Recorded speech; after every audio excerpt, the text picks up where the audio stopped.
before I start explaining what leadership is to me, I want you all to know my story. I talk a lot, so for me this is very challenging, so I'm going to fast forward my story.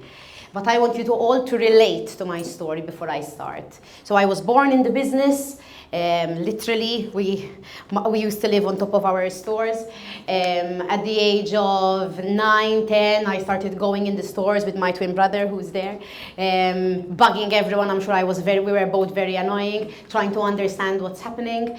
I was always interested in the business. I was very, very lucky because I was born in an industry I love. At the age of 13, 14, started working in the shops. I never had Christmas holidays, summer holidays, they were always in the shops. At the age of 16, I decided to take this venture on full-time. I started working full-time in our shops. At the age of around 19, I was a bit rebellious, as many teenagers are, and my very disciplined dad decided to chuck me out. He told me, I still remember it very clearly, grow up, get disciplined, come back when you're ready. But you only get one chance. And that one chance, you need to prove yourself. My dad is there, guys, by the way. So, at the age of 19, I went to work in a restaurant. I was in catering. I thought I'm gonna hate it, but I actually loved it. Super hands-on, very my style. But obviously, I knew it wasn't my life journey. So, at the age of 20, I went back, ready, prepared. And my father literally placed me with my nowadays, till today, my mentor, Ingrid, right there. And it showed me and taught me the importance of having a mentor. She was one of the only, apart from my mother and brother, one of the only people that believed in me, one of the only people who listened to what I had to say. And at the age of 20, you're very confused. You don't know what you want. I knew I had this empire, but I had no idea how I'm going to lead it. Anyway, 3 years down the line, worked in the shops, worked in the office, worked in every department, nearly every department in our business, marketing, HR, operations, accounts, purchasing. And at the age of 24, my dad randomly came up to me, because that's the way he is, and told me, as of next month, you're managing Frank's. You're a general manager of Frank's. And there I was in the evening taking my shots at Nordic with Josh. And running the responsibility of running another business, an empire. But I loved it. I had Ingrid mentoring me, Paula, who is now my PA, ready there, helping me. Ingrid, after all the accounts meetings, teaching me cash flows, P&Ls, balance sheets. I had no idea about them, but I had my mentor. Fast forward, I was 29, 7 years ago. In Malta, this cult mono beauty brand started entering the island. So we had MAC, NYX, Kiko. These were something that Frank's could never be. We never wanted to change the concept of Frank's. Frank's is prestige. So we were saying, what can we do to try and counteract what is happening? And that is when my baby Lucy was born. Sat on the remote control. So I still remember sitting in our white boardroom saying, what are we going to do? How are we going to do this? 7 years down the line, we've got 9 shops in Malta and Gozo, and an online store shipping locally and internationally.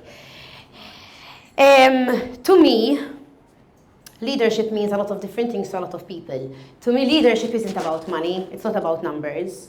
Leadership to me is about values, communication, and linked to what Justin said, people.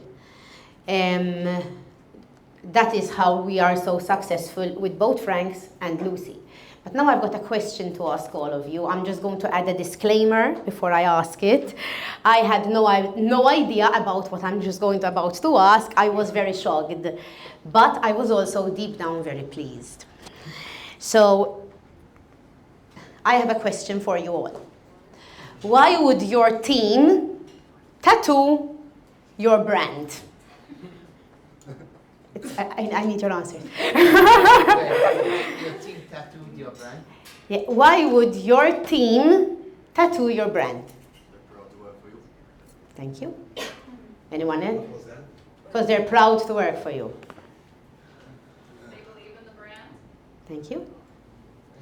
Okay. Branding looks cool. Sorry, I didn't. What did you say? Branding is cool. Yeah. Yes. Good branding, With branding. Okay. but some form of loyalty. And belonging.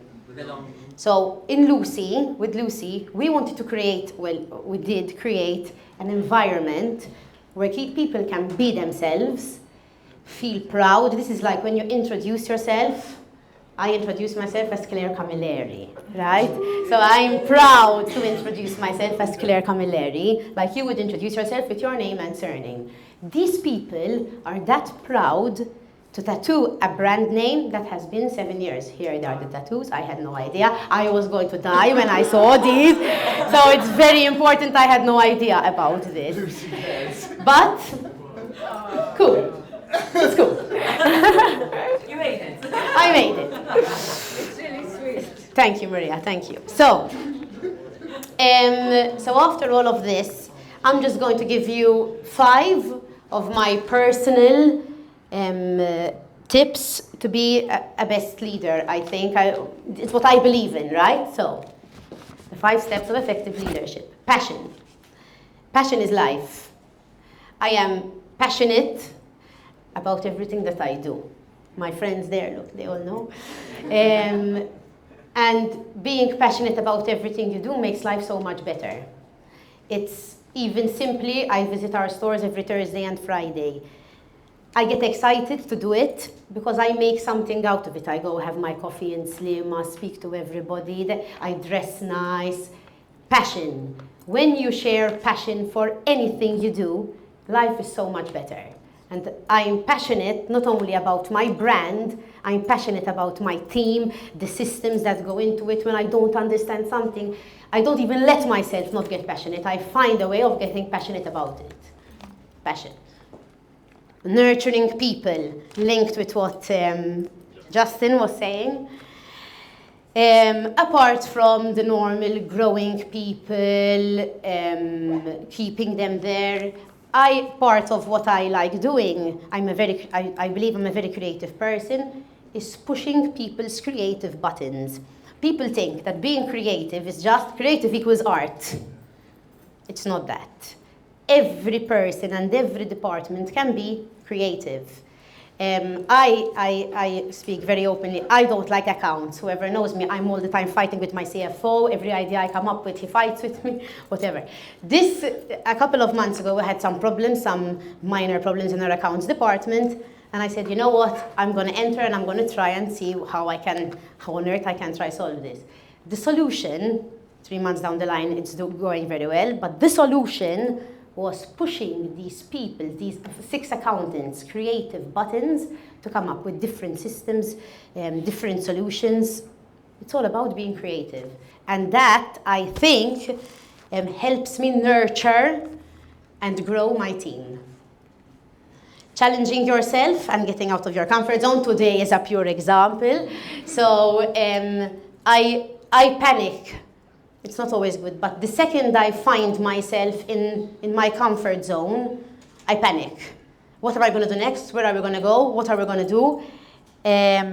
It's good to sometimes step back, but if you really want to grow both your business and as a person, you need to find ways of challenging yourself and getting out of your comfort zone. Being authentic and fighting for what you believe. I wish that Claire at 23 could have believed this, because being yourself is something so special. When I was running Frank's at that age of 24, I felt like a tiny fish in a sea, in a massive lake full of sharks. Suppliers, foreign suppliers, local suppliers, clients, staff, accountants. And I remember my parents used to tell me, Claire, just be yourself. And that is the trick to everything. When you're yourself, people will fall in love with who you truly are. So that is very important for me. And last but not least, the most important is communication. after working 20 years in the business, I realized that if not 3/4 more of our problems are all linked to communication. I've lost some of my best people because the communication channels weren't clear. So it is something that I stress about a lot. My team know that I'm obsessed on this, continuously building channels, building different routes, building WhatsApp chats, just to make sure everybody is communicated and well informed about everything. Thank you. And if you've never been to Lucy, come, please, we welcome you.